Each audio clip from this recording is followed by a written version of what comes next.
So hi guys, இன்றைக்கி நம்ம இந்த வீடியோவில் என்ன பார்க்க போகிறேன்னு கேட்டிங்கன்னா வாட்டர்மெலன் ஜூஸ் தான் பண்ண போகிறோம். ஸோ வாட்டர்மெலன் ஜூஸ் வந்து என்னடா வின்டர் சீசனில் பண்ணுறேன்னு கேட்டிங்கன்னா எங்களுக்கு குடிக்கணும்னு தோணுச்சு, அது அதனால் பண்ணுறோம். நீங்களும் ட்ரை பண்ணி பாருங்கள், ரொம்ப சூப்பராக இருக்கும். வாங்க உள்ள போகலாம்.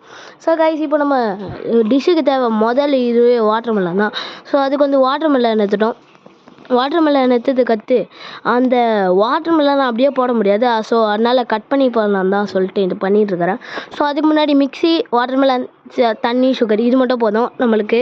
ஸோ எனக்கும் என் தங்கச்சிக்கும் ஓரம் தான் பிடிக்கும். ஸோ அதனால தான் இப்படி வந்து வெறும் ஓரமாக மட்டும் கட் பண்ணிகிட்ருக்கேன்.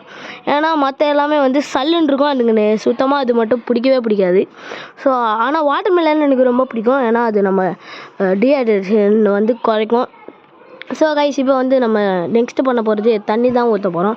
ஸோ நீங்களும் வந்து நல்லா தண்ணி குடிங்க. ஒரு நாளைக்கு 2 லிட்டர்ஸ் ஆஃப் தண்ணி குடிங்க. அப்போ தான் வந்து உங்கள் பாடி டீஹைட்ரேட் ஆகாமல் இருக்கும். ஸோ இங்கே பார்த்தீங்கன்னா இப்போ நம்ம மிக்சிக்குள்ளே தண்ணி ஊற்ற போகிறோம். ஸோ பார்த்தீங்கன்னா ஃபுல்லாக ஊற்றியாச்சு.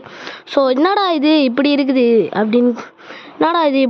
அப்படின்னு கேட்டிங்கன்னா வேறு ஒன்றும் இல்லை கைஸ், கொஞ்சம் லைட்டாக தண்ணி மட்டும் ஊற்றிக்கினேன்.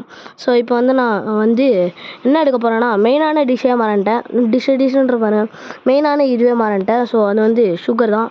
ஸோ சுகர் வந்து நம்ம மிக்சிக்குள்ளே போட்டுக்கலாம். ஸோ ஃபுல்லாக போட்டாச்சு. ஒரு 2.5 ஸ்பூன் கிட்ட போட்டிருக்கேன்.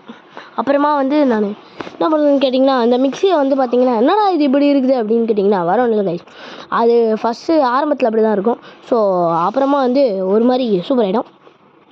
ஸோ கைஸ், இப்போ வந்து நம்ம மிக்சியை மூடியாச்சு. ஸோ இப்போ வந்து எப்போவுமே இந்த மாதிரி மிக்சிலலாம் அரைக்கும் போது பெரியவங்களோட கைடன்ஸோடு பண்ணுங்கள். ஸோ எனக்கு பக்கத்தில் எங்கள் பாட்டி இருக்காங்க, அதனால் எனக்கு பயமே இல்லை. ஸோ ஏன்னா உங்களுக்கே தெரியும் அப்படி பண்ணுவேன்னு. ஸோ அதனால் லைட்டாக மிக்சியை திருப்பி வச்சுட்டு சும்மா ட்ருன்னு வந்து நான் அரைச்சிட்டுருவேன். ஸோ காய்ஸ், ஸோ வந்து பார்த்திங்கன்னா நான் வாட்டர்மெலன் ஜூஸ் பண்ணேன். அந்த வாட்டர்மெலன் ஜூஸ் குடிச்சிட்டு பார்த்திங்கன்னா வீடியோ எடுக்க மாட்டேன்ட்டேன். ஏன்னா எங்கள் அப்பா வீட்டில் இல்லை, எங்கள் அப்பா வேலை விஷயமா கொஞ்சம் வெளியே போயிருந்தார், அதனால் எடுக்க முடியல. ஆனால் வாட்டர்மெலனோட டேஸ்ட்டு செம்மையாக இருந்தது. ஸோ இந்த மாதிரி லைக், ஷேர் அண்ட் சப்ஸ்கிரைப் பண்ணுங்கள். பை காய்ஸ், நெக்ஸ்ட் வீடியோவில் பார்க்கலாம்.